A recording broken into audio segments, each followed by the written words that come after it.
You'll see what's in the background of this picture. It's exactly what I saw, but minus the people. So let me expand this picture a little bit. This is his bigger picture, but you see this path coming down the hillside when you stand on that part of the city. And here Tissot he's kind of shoved in here all the people he thinks are out there, probably more than this, who are coming as Jesus came into town riding that donkey. Remember that? That was part of the scene. And people are throwing down things to pave things for him because he's a king coming into town. They paved it with their coats as well as with palm fronds if they couldn't find anything else. And there was quite a frenzy. There was enough action going on that the Pharisees who watched this display, who were not enthusiastic, they reprimanded Jesus and says, you got to calm your people down. You can't let them say the things they're saying because they're claiming you're the king. And remember what Jesus' response was? If I shut them up, then the rocks themselves are going to cry out because someone's got to say it. So this is the way it's supposed to be. So this whole scene, I was thinking through this Passion Week that's starting right now, what was going through Jesus' mind as he comes into town? Now this is right. This is actually prophesied by Daniel to the day, when you do the math, to the day when he comes into town. Daniel has prophesied this is going to happen. And this is the expectation from the Old Testament that the Messiah king would come in, the Mashiach Nagid would come in on this donkey, this small colt.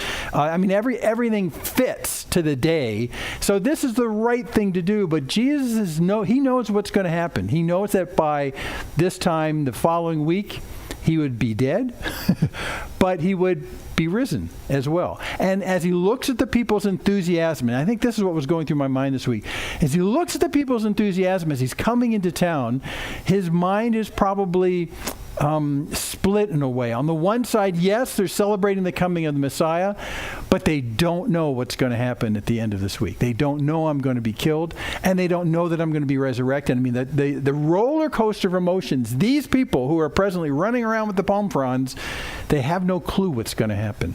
And so because Jesus is such a good shepherd, I think he sees his sheep in this scene so excited, so enthusiastic, but then he knows that they're going to need some great care after this all goes down. And it's not going to be him personally doing this. Remember, he's with hundreds of people up to this point, and now those people will largely be alone or just cared for by the apostles. And that's the direction my mind went this week.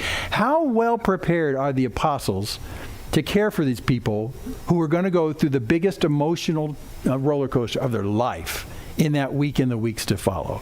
Well, it gives us a good view because we can actually look at that from Peter's perspective and we can find out. So because of Peter today, we can do it. Now, when Jesus came into town, we don't know when he dismounted the donkey. So Tissot decided, I think he rode through town a bit. So here he is riding through town. By the way, this is the architecture there is what you'll see today if you go to Israel. It looks just like that. Totally like that. Unfortunately, those arches were built probably around 1100 AD, so they kind of post-dated Jesus. But that's okay. They're limestone structures. So yeah, it's possible that Jesus actually went through parts of town like this because the roads inside the old city were as much for vehicles like donkeys as it was for foot traffic. So it's likely this happened. We don't know that this actually happened like this, but we don't know when the procession stopped. It probably went right on into the center of town as far as we know. But in a short amount of time, Jesus would be crucified. He'd be taken off the cross. He'd be wrapped in linen cloths. He'd be laid in this tomb that's never been used for anyone before, a newly cut tomb, and he would be dead. This is the roller coaster. Can you think if you were one of the people who were throwing down the palm fronds as he came into town? Said, this is the king. And we're actually quoting from the kingly passages in the Old Testament. This is the king, and we know he's the king. And then he's dead. And then everyone says, well, I thought he was the king. He is the king. But the king's not supposed to die. The king is supposed to be eternal when you read all the Messiah passages. Can you imagine the confusion? This is the roller coaster they're going through at this point. And Jesus is entrusting their care to his apostles, the guys who actually aren't sticking around. They ran away. This looks like a train wreck, but it's not a train wreck. Because later Jesus is resurrected. He appears to his apostles several times. This time, Tissot paints it up on the Sea of Galilee. And you go to a part of the Sea of Galilee, and what you see in the background is exactly what you see. You see that. That's what's there. And Jesus has breakfast with them. Remember that, and calls them in. It's a very touching time. John's gospel gives us a clearer picture of this than many of the other gospels, but it's really a very tender time. And here he is, in a real sense, preparing his apostles to take care of the people who have been traumatized by the events of this week. And in fact, Jesus is taking care of guys who themselves have been traumatized. But now that they've seen Jesus, something inside them is saying, wait a second, maybe it's not a train wreck.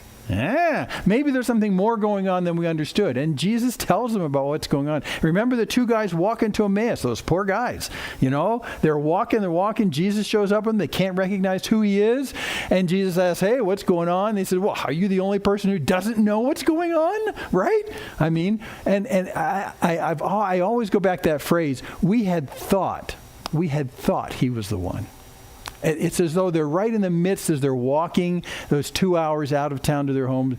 It's as though they're saying, we had thought, and we're trying to kind of pull our minds out of the expectation because it looks like it's all done. And then remember what Jesus does? While he's still kind of cloaked and they don't recognize him, he teaches them from the Old Testament that this was all according to plan. And you can, in a sense, you don't hear what they're saying in response, but Jesus unveils the entire Old Testament to them. Everything that relates to what they just saw happen. And as they get to their home then, they come in to eat. They convince them to stay in to eat a little bit, maybe stay overnight because it's getting dark. And it's in the breaking of the bread when they sit down to eat that they finally realize this is Jesus. Remember how our hearts burned inside? So this whole healing of this emotional roller coaster from all this stuff. Of course, those guys, then Jesus disappears and they say, well, we got to go back in town. So they walk another 2 hours back into town, the 7 miles, back into town. And when they get there, they say, we've seen him. And the other apostles say, well, yes, some of the women amongst us say they've seen him too. And then, of course, you know the rest of the story. So here's this emotional roller coaster. Peter is probably not the most relied upon apostle to get these people through this process. Why? Well, because his performance leading up to the crucifixion was not stellar. And that's on purpose. And we're going to focus on that today because it comes out in Peter's letter. Remember, here's Peter after this breakfast meeting on the Sea of Galilee. And John records for us this wonderful conversation, which I think it's pertinent to today's passage in 1 Peter. When they'd finished breakfast, Jesus said to Simon Peter, Simon, son of John, do you love me more than these? And he said to him, yes, Lord, you know that I love you. And Jesus' response, he said to him, well, feed my lambs. So again, Jesus is concerned about those who've gone through the trauma of the death and burial and the resurrection and caring for these ones who are now potentially being scattered, just like the two guys to Emmaus, but probably worse. You need to feed my lambs. So Jesus' concern and his training for the apostles is they do this. Now, what's interesting is that we can do a snapshot. This is at the beginning of Peter's ministry, when Jesus is walking with them, and we can look at his letter in 1 Peter and get a snapshot at the end of his ministry, and we can look for clues to see if Peter figured out how to feed my lambs. So that's what we're going to do today. We're going to find out what that's all about. Feed my lambs, my favorite lamb picture right there. Hello? Yeah. By the way, that's a self-portrait. Yeah, feed my lamb. Well, let's see what it says in 1 Peter to find out whether he figured this out. In verse 2 today, we'll see that Peter recommends to the people he's writing to, shepherd the flock of God that's among you. So that's exactly what he's going to talk about today. The very same thing that Jesus, probably 30 years before at the Sea of Galilee, had said to Peter, feed my lambs, shepherd my sheep. Now Peter's telling people who are reading this letter. So how'd he do? Well, we can actually find some things out. So here we go. We'll just jump in. We're into chapter 5 of 1 Peter. So I exhort the elders among you. So this is for the elders. And by the way, this elders word, that's the pronunciation guide in Greek, is presbyteros. Presbyteros. And if that sounds like presbytery, you're right. Because that's where the word Presbyterian comes from, and presbytery.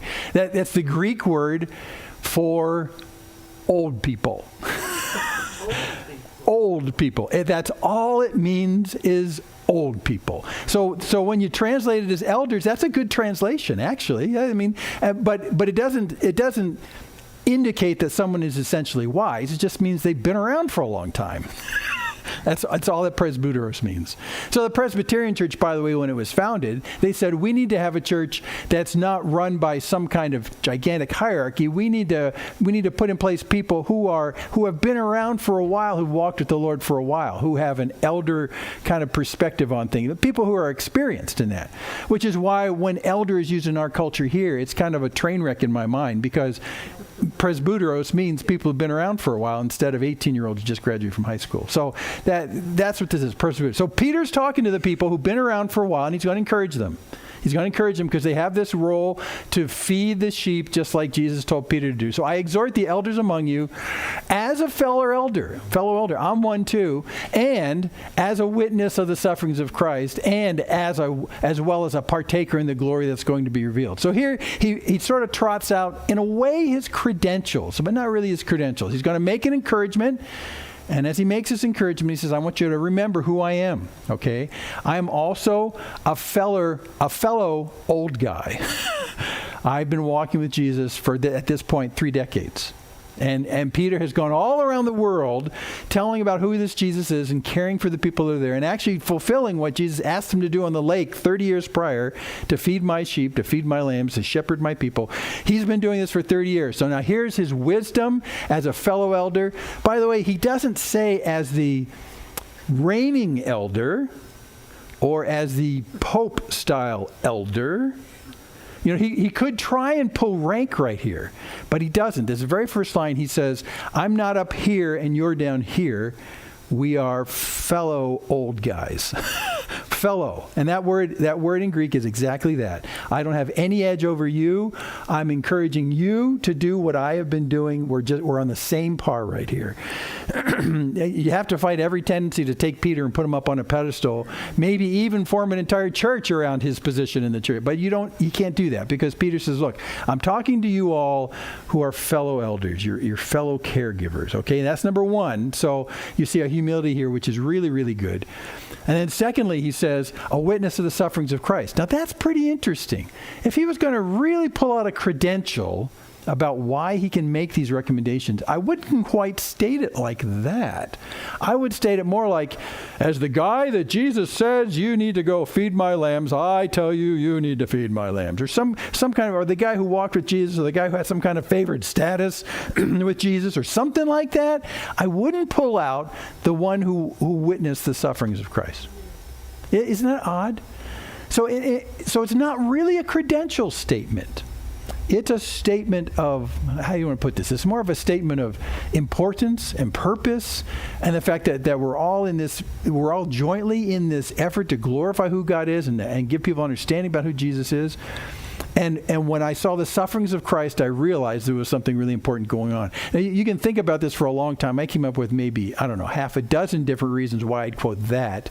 But at the outset, it's a sobering thing when he's talking about people who are caring for the flock of God, to remind them that the great shepherd of that flock died for these people. It changes the whole seriousness of being an under shepherd for the shepherd, because this shepherd died for them. Now remember, remember what he just came talking about? He said, if Jesus himself suffered for our sakes, then don't be surprised if you have to suffer as well. So he's actually bringing this back around at this point right here. I'm going to make an exhortation to you who are caregivers for the flock of God, and don't forget, the great shepherd who owns his flock suffered for them. You might be suffering as well. But the benefit is not to you, the benefit is to the flock. That's what he's kind of reminding us here. So it's not a credential necessarily. And again, as well as a partaker of the glory that's going to be revealed. So he fast forwards to the future, and he says, together we're going to partake in this glory, which is understanding who God is, this great unveiling, which is still to come.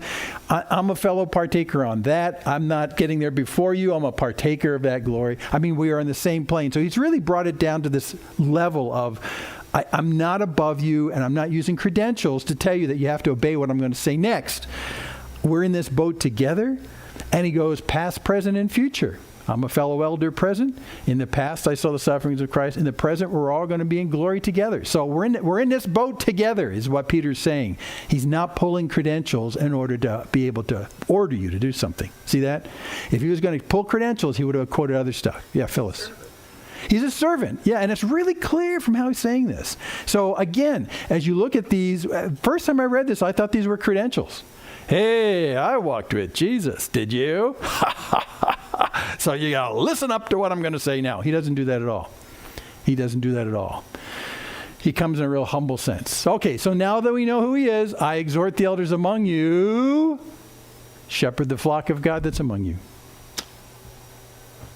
Shepherd the flock of God that's among you. Yeah. Exercising oversight. Okay, there's a lot of emotional words here. We have to be careful. But let's point out a couple of them. Let's not go too fast. Shepherd the flock of God. So shepherding the flock of God is all about doing something for the best of those who you're shepherding. This second word, exercising oversight, episkopeo, and if that sounds like episcopal, that's because that's exactly what that word means. In the Greek, episkopeo, you cut it into two little pieces, epi, which means on top of or over. It's a prepositional thing. It's over, on top, something like that. Epi. And then skopeo, like scopos, like microscopos, and telescopos. Scopos means to view. So when it's translated in English as oversight, that's an exact literal translation. It means to look over on. It doesn't mean necessarily to meddle with, but it does say, while you're going about life, can you just watch over these people? And, you can get involved from time to time, but your primary role is to watch out for. Now, this is what shepherds do, right?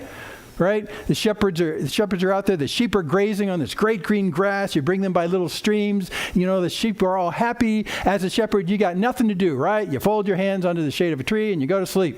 No, you don't do that. What do?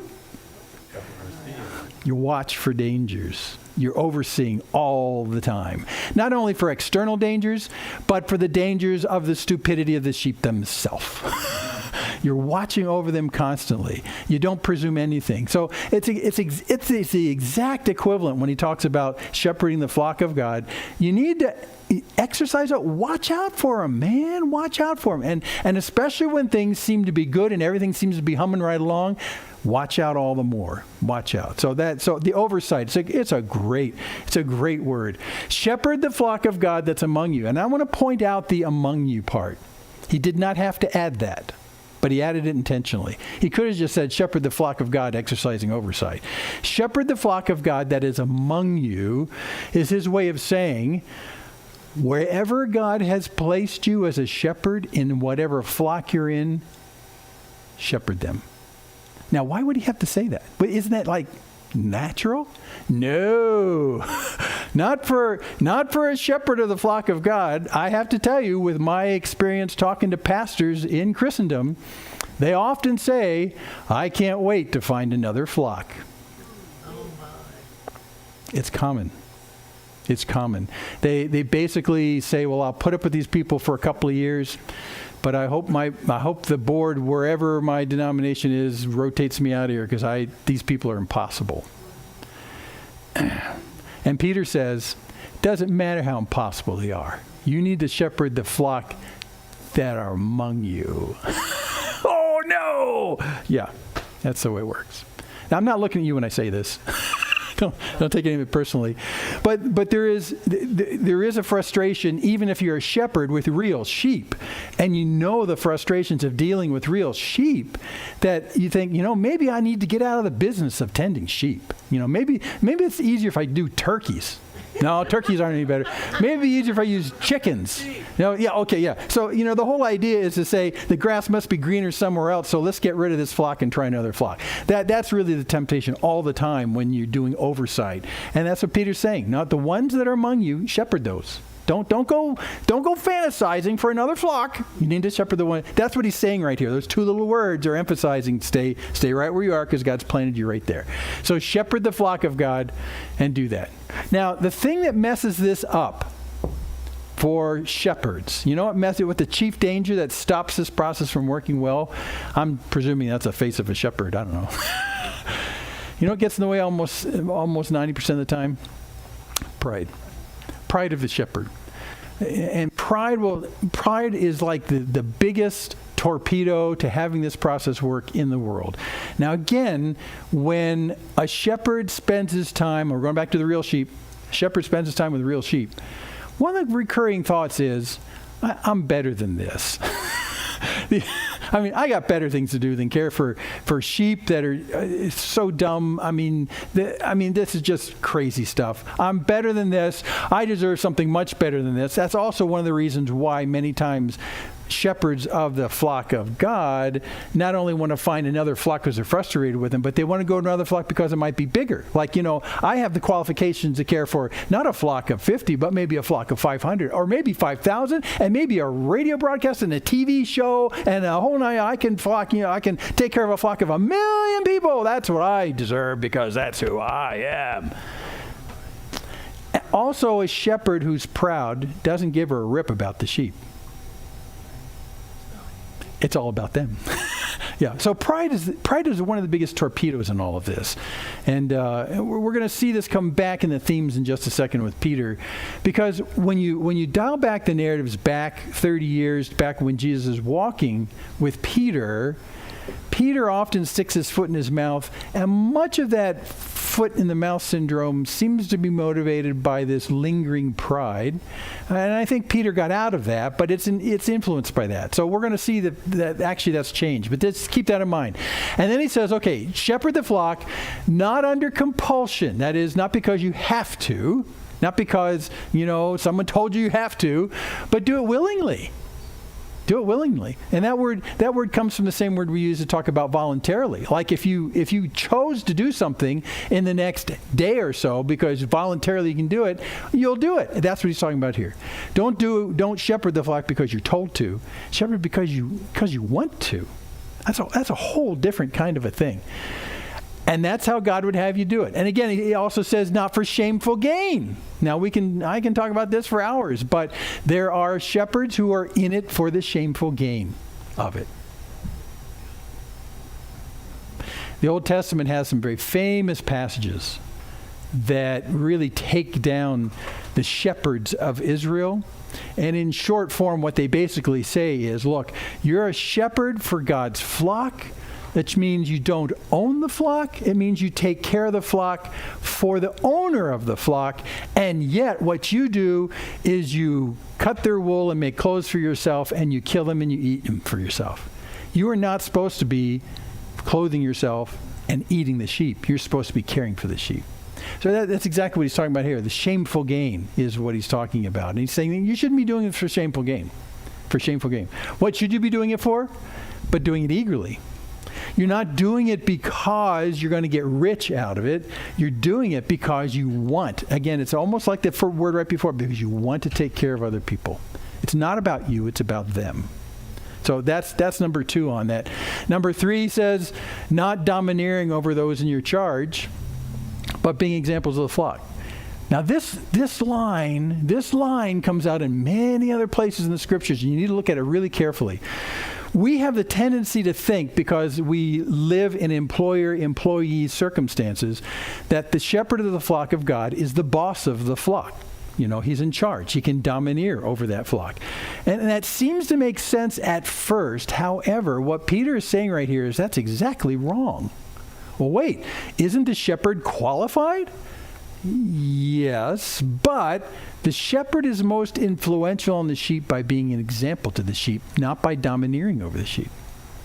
Well, what? Now I know this is a hard cultural thing to get over because we are so ingrained in our culture with the bosses tell the employees what to do, and that's just the way it works. Or if you've come out of the military, it's in spades, man. It's like the people at the top tell the people next down what to do, and they tell the people next down what to do, and they tell the people next down. And why? Because they outrank them. And Peter's saying right here, rank has nothing to do with anything.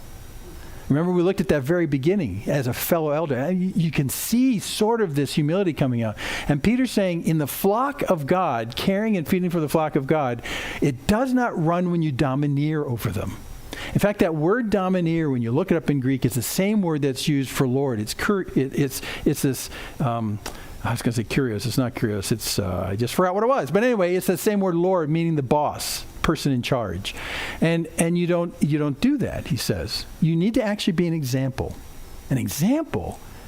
Yeah, caring for the sheep is best done by being an example for the sheep. Now, we know this as parents. And you say, wait a second, no, I don't know that as parents. I just tell my kids what to do because after all, I'm the parent and they're not. So, that's the domineering idea. And in a sense, that's not totally wrong. But you also know, I'll appeal to your memories for some of you, you also know that your kids pick up more of what you do than what you say. So the most influential way you can shepherd the lambs in your household is by being a godly parent. Yeah. Now, there are times when you need to domineer. You need to be the person in charge. You need to say, don't touch the stove. It's hot, honey. You need to really impose because you know what's going on when they don't. However, there's a protective nature to that you can domineer on. But when it comes to actually growing the health of the lambs in your household, they're going to catch what you are more than what you say. And so that's what Peter's saying right here is true. This is a universal thing. Now, when Jesus was doing his ministry with the apostles, he also told them this directly. And I think Peter was listening that night because here it is, Mark 10:42. This is after they had a big debate about who was going to be in charge of the kingdom after Jesus. Or can I be on your left and right hand? It was all about position. Mark 10:42. Jesus called them to him and said to him, you know that those who are considered rulers of the Gentiles, they lord it over them. Lord it over. That's the word right there. They lord it over them. And their great ones exercise authority over them, but it shall not be so among you. But whoever would be great among you must be your servant. And whoever would be first among you must be slave of all. For even the Son of Man came not to be served, but to serve and to give his life as a ransom for many. The Gentiles lord it over and use their authority to get people to do what they want them to do. But it shall not be that way with you. So he's telling the apostles right here, when you guys spread out all over the world after I'm gone, you have a choice. You can go into the villages you go to and you can say, I walked with Jesus. Everybody come here and listen to my great wisdom because I walked with Jesus and only a few of us were like that. And you can kind of spill out all your credentials. Or you can go in and say, I want to tell you about Jesus. Can I tell you what he did for me? Can I tell you how he changed me? Can I talk about who I've become because of who he is? Can I tell you about how he's brought me into life in fellowship with God, how he's dealt with my sins? Can I, you can come at it from a completely different perspective where you're actually emphasizing what he's done for you and that now you are a servant, which is the reflection of what he's done for you. And that God himself came in the flesh and served us. So again, this is not, the kingdom of God is not a place that ought to be characterized by lording over people and using authority over people. It ought to be a place where people are changed and influenced for righteousness out of example from those who've done it longer than you have. That should be the norm.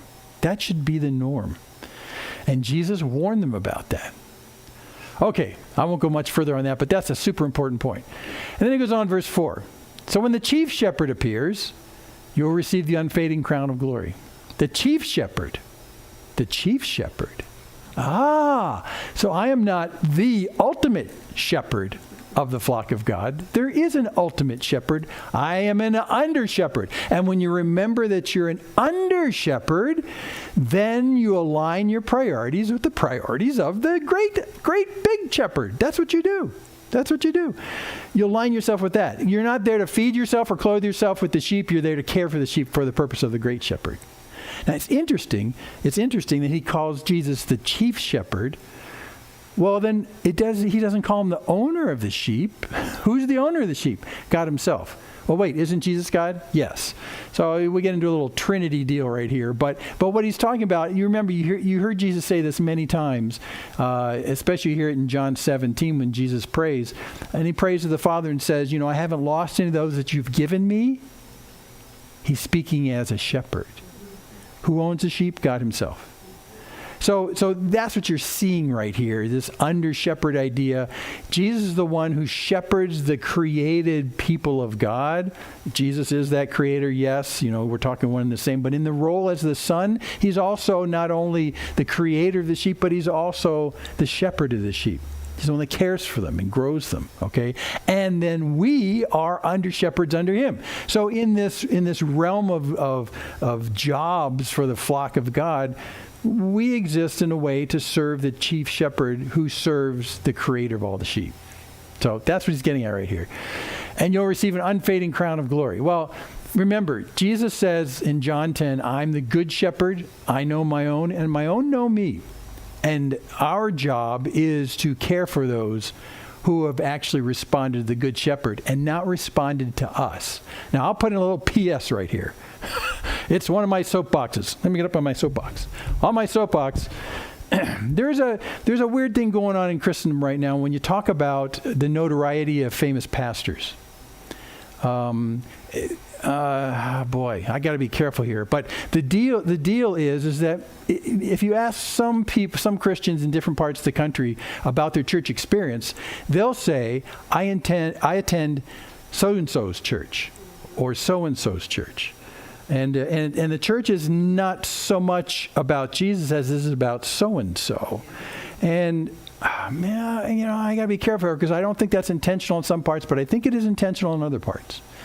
And as a result, what happens is that the sheep end up hearing his voice and not hearing the shepherd's voice. And there is a danger there. There's a danger there. And part of that danger is attendant when we take pastors and turn them into rock stars, in a sense. And then after a while, even people who publish books, even people who publish Bibles would prefer to use the rock star's name on the front of the Bible because they know it'll sell that Bible. And it's kind of a pet peeve of mine, but there is a great danger here. I wish there was a way that we could take highly accomplished pastors and teachers who are good at what they do, and I'm not discounting that, but somehow removing them out of the picture so that years hence when people attend their church or buy their books or whatever, if you ask them to summarize their experience of walking with the Lord, they'll talk about the Lord and not talk about so-and-so.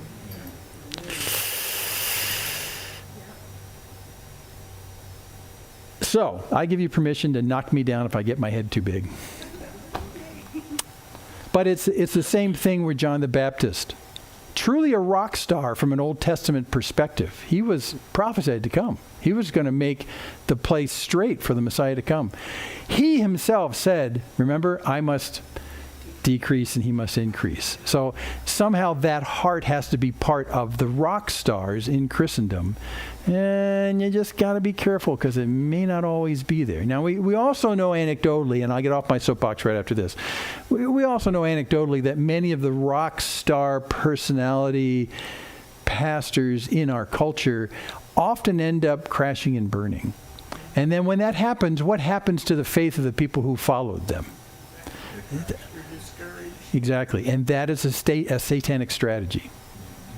A satanic strategy. He can get people to disconnect from God's word and disconnect from God himself if they can take down the leader. And the more prominent the leader, the bigger the fall, the easier to scatter the sheep. So again, just beware. I'm going to stop right there. We should know the voice of Jesus and not the voice of the so-and-so. That's all I'm saying right there. And by the way, this unfading crown of glory, it's that kind of crown. That's the kind of crown that's given at the Olympics. At least they used to. So when you would run the race and you'd get to the end of the race and you're finished, if you were a finisher of the race, everyone got one of these crowns. It's made out of laurel leaves. But you had a special one if you happen to be the winner. But everyone got one of these things. Basically, when he says the crown of glory, he's talking about that when you get to the end of the race, that's where glory is. You're a finisher. That's really all that means. It doesn't mean you're going to be crowned a king. Come on now, that's not what we're talking about. He's talking about you're gonna get the little symbol that says, I participated and I got to the end. That's all this really is right here. It's not giving you any special credentials or anything like that. It just says, if you do this, then you'll receive a finisher's trophy. You got there. You participated and you got there at the end of time. And so when the chief shepherd appears, he'll give you the participation wreath and say, good job. You got here. I'm proud of you. That's it. There's no credentials here. You're not the winner of the race, and you're not a king of something important. Good job. By the way, that just means that at the finish line of this big race is the chief shepherd. So if you are shepherding people, taking care of them, feeding his lambs, a day is coming at glory. That's the end of the race, where the shepherd, the chief shepherd, will be there going, I see you. You got here. Good job. Okay, that's all he's saying. So don't inflate this too far out of what you see here. Likewise, you who are younger, be subject to the elders, to the presbyteroses. If you're younger. This is a strange transition. Why did he even bring this up? We're doing so good talking about taking care of the sheep. Why did he do this? Well, that first word is what staggered me. Likewise. The youth have to likewise. Likewise to what? Likewise to what he was just telling the elders to do. How likewise?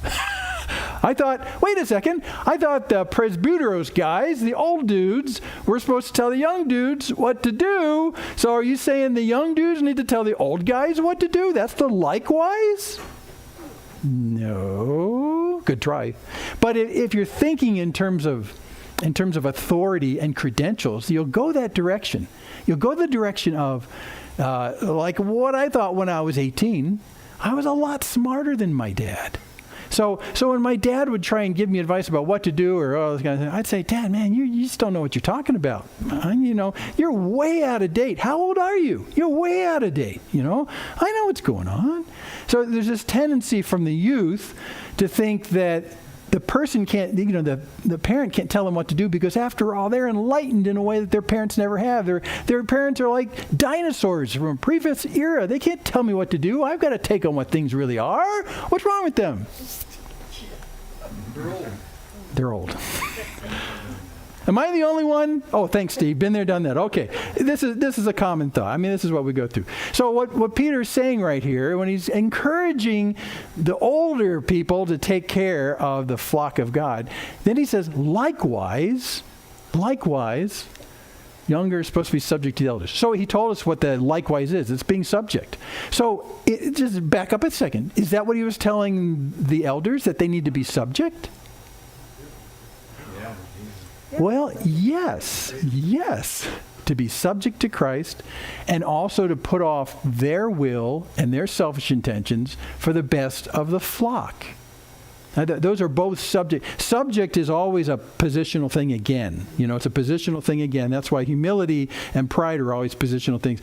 He says, the elders that are doing this well are subject to the chief shepherd, and they've taken their wills and made it subject to the best of the flock. So they've taken their wills and put them down like that. That's all he's talking about here. So what he's saying to the youth is the same thing. Don't get all uppity. Go down. Don't go up.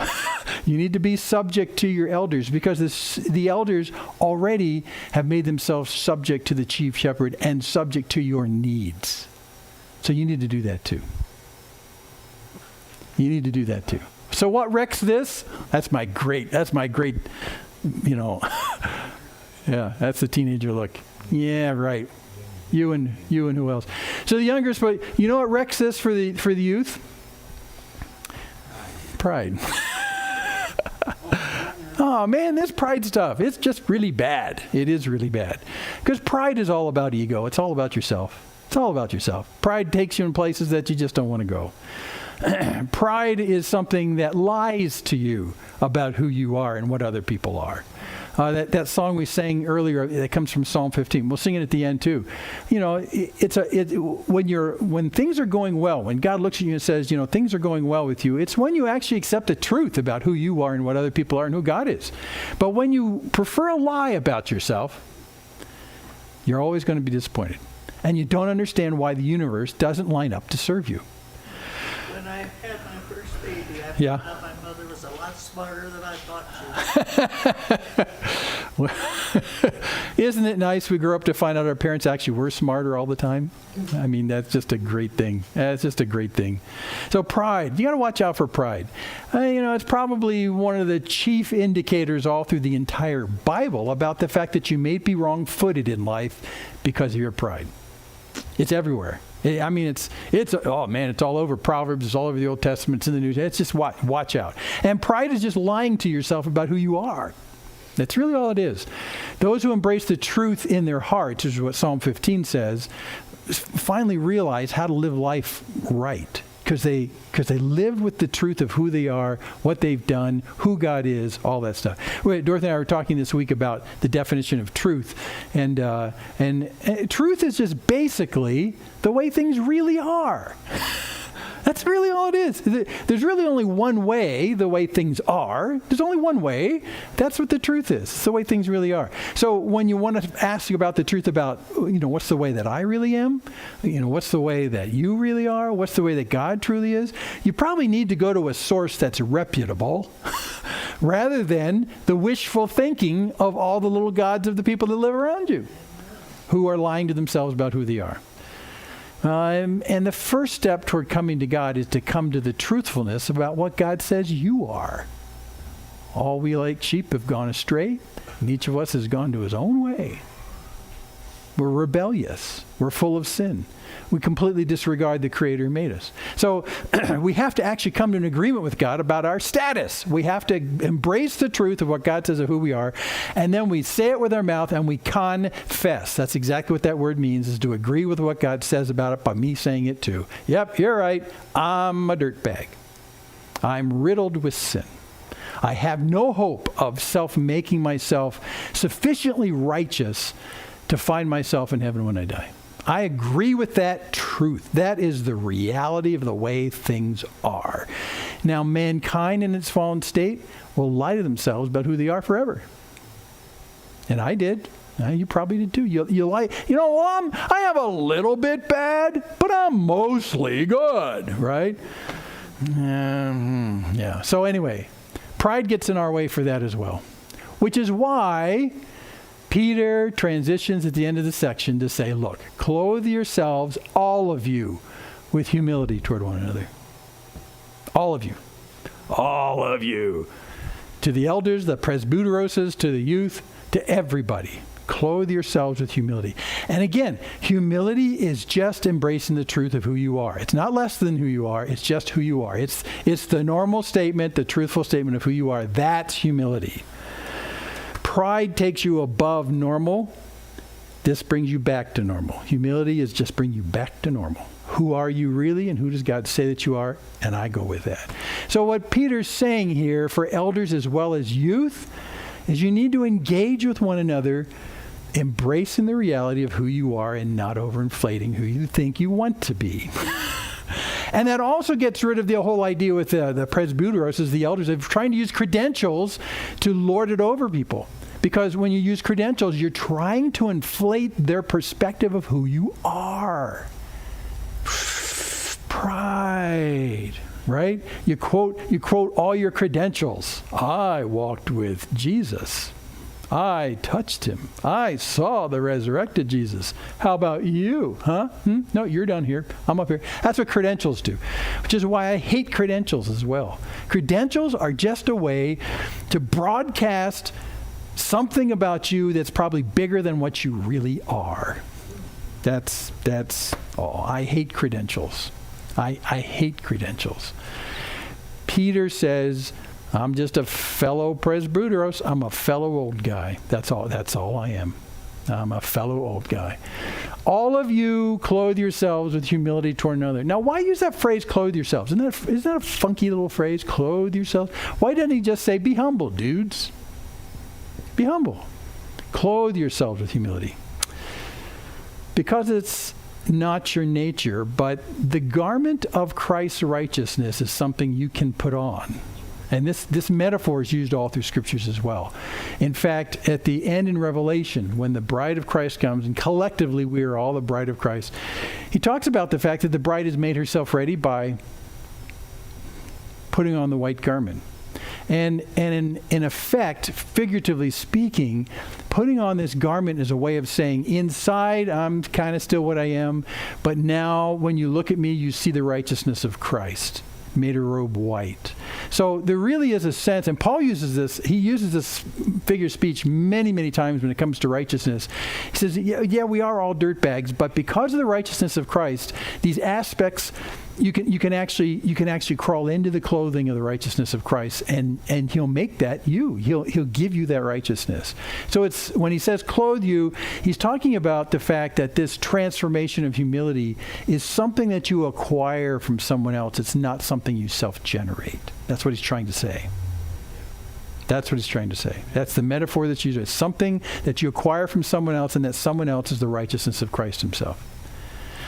So look, when you get in a position where you do want to brag and bring out your credentials and talk about how great you are relative to somebody else, what you need to do is clothe yourself with the humility of Christ, who, by the way, as the creator of the universe, for a while made himself lower than angels and became like man. He was a man. He was a man. I mean, that's humility coming down there. So you need to understand that your credentials don't mean squat. They just you need to clothe yourselves in humility, because that's exactly what God did in Christ. Humbled himself, became like a man. Okay. All of you, that goes both to the presbyteroses as well as to the youth. Clothe yourself with humility. All these guys. Now, he says, in case you missed this in the Old Testament, God opposes the proud, but he gives grace to the humble. So this is everybody knows this phrase. What a famous phrase right here. I mean, really famous phrase right here. So it's sort of, it tells us all the time. It reminds us we've got to be careful about being proud. Okay, I won't be proud today then. I'll do that. Yeah, don't let that go too fast. By the way, too, this is a quote from the Old Testament. It comes out of the Greek translation of the Old Testament. There was a Greek translation that was done about 100, 150 years before Christ's time. It was not a great translation into Greek, but it was the common Bible, Old Testament Bible, that was used by people who didn't have Hebrew training. So he quotes out of the Greek translation of the Old Testament, which is in Hebrew. So there's some translation curiosities about it. It's not really far off, but if you go back and you actually check this passage, it won't seem to match word for word because we're quoting the Greek translation. But anyway, God opposes the proud, gives grace to the humble. That's actually a pretty good translation. So what does it mean? God opposes the proud. Well, the proud say in their heart, I got this. Right? The proud go, I got this. Why? Because that's the way I'm made. I got this. Leave it to me. I got this. So the prideful heart always says that you're competent, and not only just competent, but you're exemplary at something. You're lying to yourself again. Okay? That's what the proud house says. God opposes the people who say, I've got this, but he gives grace to the people who say, God, help. I don't got this. I really don't. And when it comes to the shepherding challenge he's giving to these elders, that's very much the tangle that goes on in their minds is the time. It's like, oh, God says, I've given you the sheep. And you say, oh, I got this. Sheep are stupid. I'm smart. I got this. But then shortly into the whole process, you realize that the dangers, the bears, the lions, you don't got this. And the propensity of the sheep to hurt themselves, you don't got this. In fact, you can't spend enough time with the sheep to keep them from falling into the streams and drowning. So you don't got this. So that's what he's saying right here. God opposes people who say, I've got this. But he does something great for those who say, God, I need you. That's a humility. That's just embracing the truth of who you are and your limitations. To the humble again are the ones who embrace the truth about who they are. Not too much, not too little, just even. The truth about who you are.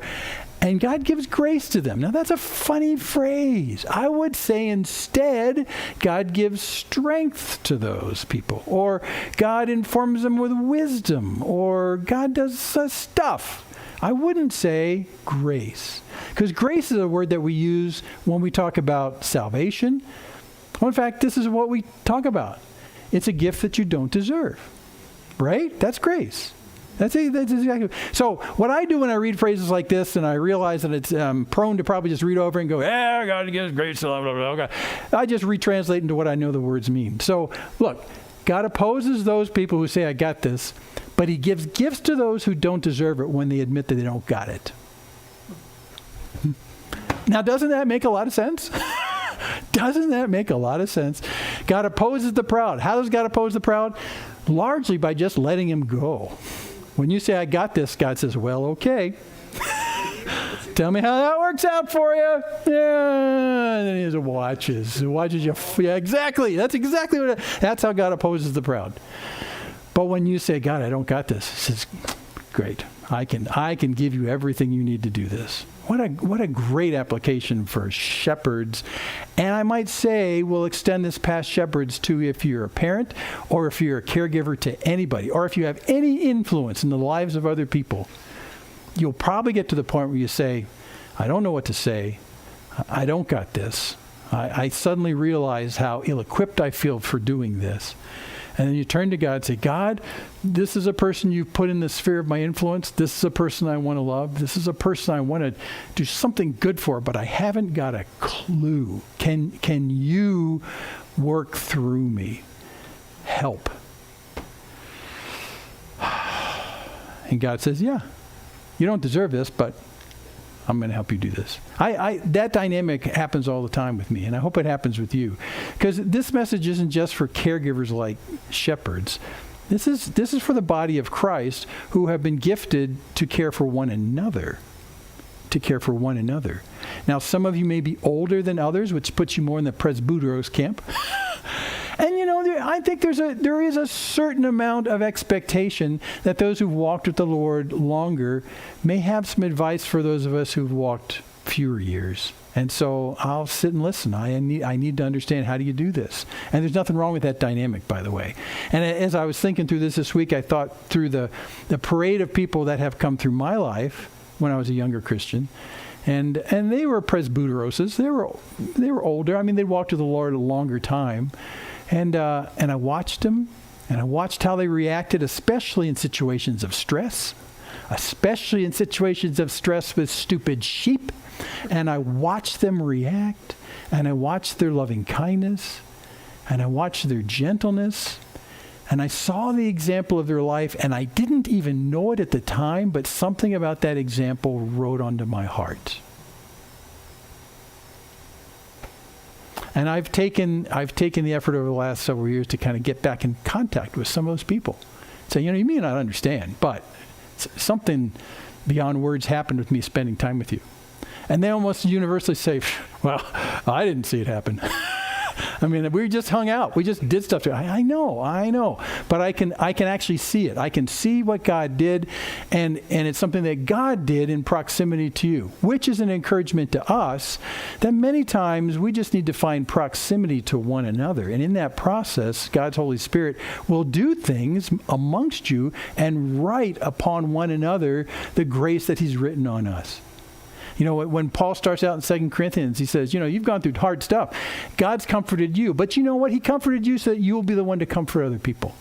So just that proximity is a big deal. It's one of the reasons why during this lock time I really mourn about the fact that we haven't been able to see one another very much. Because, on the one hand, it is fun to be together. It's nice to be together. But there's a critical element of rubbing off on one another through this proximity effect with the Holy Spirit in us, with those who walked with the Lord and those who haven't. I mean, that whole thing of what you can actually bring to the game of other people because we're here in proximity is a gigantic part of what Sunday morning is about.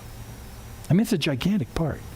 So to take what we do with the church gathered and turn it into a one-way flow through the internet, it stops that entire proximity effect that we have on one another that he's talking about right here. And God can do incredible things in that proximity. So that's why, God gives gifts to those who don't deserve it, who cry out to him, God help me. Yeah. These are really wise words from Peter. We're going to stop right there. But these are really wise words from Peter. And I don't think these are wise words that Peter understood when he first started ministry after the resurrection of Jesus, that walk in the, at the lake, and we go back to the lake for a second right here. I don't think he had this back then. And you know why? When they had this walk together, Jesus says, after they finish breakfast, he talks specifically to Peter. And he says, Simon, son of John, do you love me more than these? Do you realize he didn't answer that question? Because what Jesus asked him was, do you love me more than these? And that, by the way, is putting his finger on a source of pride in Peter's heart. Do you love me more than these guys? You think you're special some way? Think you got something going that these don't have? More. I was curious. I went and looked up that word just to make sure it was there. It's there. Now, you know that in this conversation, Jesus asks us 3 times. It's only the first time he says more. More. And that is an indicting word. So, Peter, do you think you got something more than the rest of these guys? Do you? Is that what you think of yourself? Is that pride I see poking out in your heart, Peter? Did Peter demonstrate that? Yeah, remember that day? He stood up and said, I'll lay my life down for you. And implicitly, none of the other apostles stood up and did that. In that moment, when you see Peter do that, and Jesus says, I'm going away, and bad things are going to happen, and Peter stands up and says, not me, I'll actually die for you. There's a little poke of pride coming out.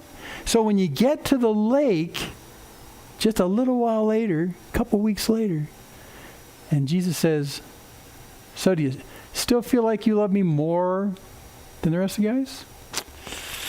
I really think he's putting his finger right on that statement. That was Peter standing up there saying, I got what it takes. I'll go to the end. I got more than all these guys. I love you more than them because I would die for you. And so when Jesus starts this discussion, this is the first discussion where he really gets this personal with Peter, we think, and he said, do you really love me more than them? I think this rang like a bell in his head.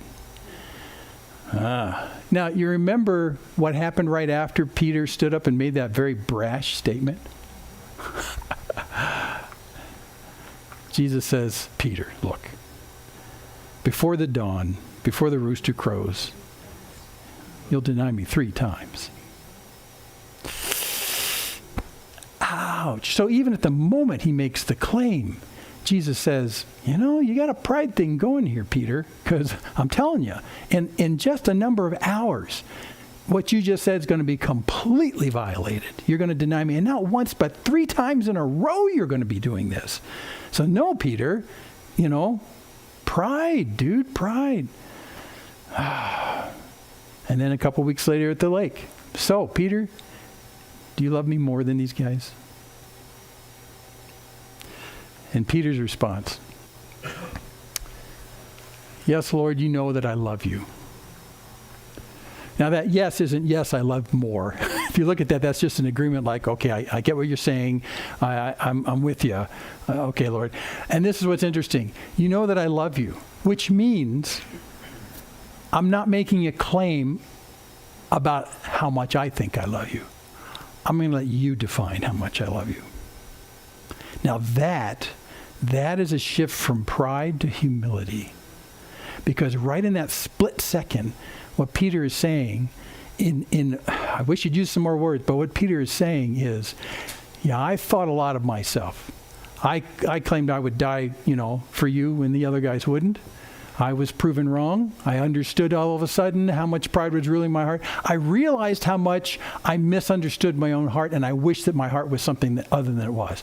But now that you ask me, do I love more than them? Well, not really. But what I'm going to do, I'm going to defer to your judgment about how much I love you. It's not about what I say anymore. It's about what you say. And so then the other 2 times he asks him, Peter says, look, I'm not going to make a claim. You tell me. You tell me. how much I love you. See, that's a tremendous shift from pride to humility, to say, it's not about who I think I am. I will defer 100% to who Jesus says I am. And I'll go from there. It's a tremendous switch in humility, which is why when he writes this letter to the shepherds, he says, look, above everything else, all of you got to put on humility. Because can you imagine if Peter had gone off into ministry without that being dealt with? I mean, he would have been the guy who would walk into towns and who would strut around like he was something really hot and special, and he could get up there and say, you know what I did on Pentecost? I got up in front of all these people and 3,000 people came to Jesus. Yeah, that was me. And he would have wrecked the whole thing. So this whole claim about I'll even die for you, and Jesus calling him out, no, before the morning you're going to deny me 3 times, and then at the all that stuff was to knock him down, to say, Peter, you need to be square about who you are, and it's who I say you are. So when I ask you, do you love me? You'll say in response, well, it's whatever you say, Jesus, because I don't even trust my own estimation of it. So, yeah, I love you. I love you. I love you. Do you love me? Yeah, I love you. Well, then look, in my estimation, Jesus is saying, I know that you love me. I know that, because Peter's saying, I know that. You're not making any claims of credentials or anything. I know that you love me. So here's what I'd ask you to do. If you love me, and I know you do, then feed my lambs, shepherd my sheep, feed my sheep. That's what I want, Peter. I want you to take care of those who are here that are mine. Will you do that for me? And of course, he says it, 3 slightly different ways. You feed my sheep, or shepherd my sheep, or feed my lambs. He does it several ways. But he basically says, I want you to be an under-shepherd to me as the great shepherd. Will you be that under-shepherd to these people? Because I know your love for me. I know your love for me. So Peter has taken to heart in these 30 years between the Sea of Galilee discussion with Jesus and the point he's writing this letter, he suddenly understands, not suddenly, I think he's come to understand from the very beginning, that the issue of his effectiveness as a shepherd is tied intimately to an accurate understanding of who he is, humility, and an accurate understanding that he is just an under-shepherd, not the rock star of the kingdom of God. That's it, right there. I love you. So he said, feed my lambs. By the way, a shepherd in their time didn't go over to his pickup truck and pull out big bales of hay and feed the sheep. The shepherds at the time would actually lead the sheep to places where there was food, and take them to places, like it says in the Psalms, that are wonderful and that are green and have water that doesn't flow so fast it's too threatening to the sheep and scares them off. I mean, this is all this kind of stuff. And then even assures them in the midst of areas where there's great dangers around. It's not a matter of hand feeding, it's a matter of bringing the flock into a place that they can be healthy by God's design. And that's what the shepherds do. And that's what he's saying right here, And I think Jesus is here remembering the looks on the faces of those people as he came in on that donkey on that particular morning, right, on the Palm Sunday morning. When he comes in, he sees such excitement. He sees so much enthusiasm. He sees so much expectation. And he knows that those expectations are going to be dashed in just a few days. And that even in the confusion of his death and the finality of the 3 days of that death, they're going to wonder whether the whole world turned upside down. Who is going to care for these sheep who are in danger of being scattered? And then he rises again and he tells his apostles, you're the guys who are going to take care of these sheep. You're the ones who are going to do this. But look, all of us have to be humble about this. I think I'm done. I am. I wanted to sing this again, not only because I want to learn it better, but because, as I mentioned before, part of your healthiness as a sheep in God's flock is having an accurate understanding of who you are. How can you get an accurate understanding? How can you get to the truth of who you are? Well, listen to God's estimation of who you are and believe that. Believe that, because he's the creator. He's the one that understands you. He's the one that made your insights. He knows you. And the minute you get to the point where you say, well, you're right, God, you got me. That's me. So now I raise my hands to you and say, God, help. I'm pretty messed up. And when you embrace that truth, and you tell that truth in your heart to yourself, it suddenly paves the way for a relationship with God that couldn't be there as long as you lied to yourself about who you are. It's such a powerful issue. Such a powerful issue. So embrace the truth of who you are. Embrace that truth in your heart of who you are, who God is. Come back to level with normal and humility. Jettison that pride. And by the way, I'll just add one more thing before we talk about embracing the truth in our hearts. You can ask God to deal with your pride, but it's going to be bumpy. Peter, before sunrise, you'll deny me 3 times. What are you talking about? It can be bumpy. But life works by God's design when you embrace the truth about who you are. Okay. Father in heaven, we do indeed thank you for this great passage from Peter. We thank you that he's a man that you transformed before our very eyes, it seems like. A man who went from outspoken, kind of brash pride, parading even sometimes, demonstrating the foolishness of his heart by words spoken in haste. And Lord, I thank you that you preserve for us that side of this man, because it gives us hope, because we identify with him so well. And Lord, we thank you for the parts you preserved about what he became because of you. He is your craftsmanship. He didn't self-make himself. You did this. You changed him.